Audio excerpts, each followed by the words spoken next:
Nos, hölgyeim és uraim, itt állunk a Mecseki szánkópályán. Ide hozott el majd az útunk.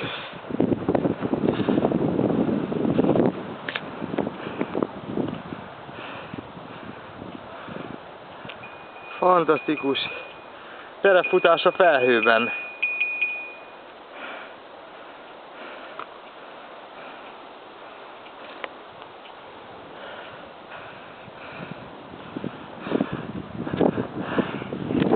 Akkor próbáljuk meg felmászni.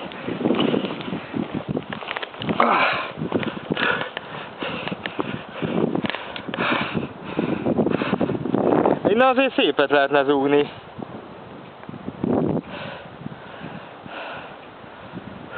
Hát úgyhogy jelentkezünk, ezt megpróbáljuk most leküzdeni ezt az akadályt.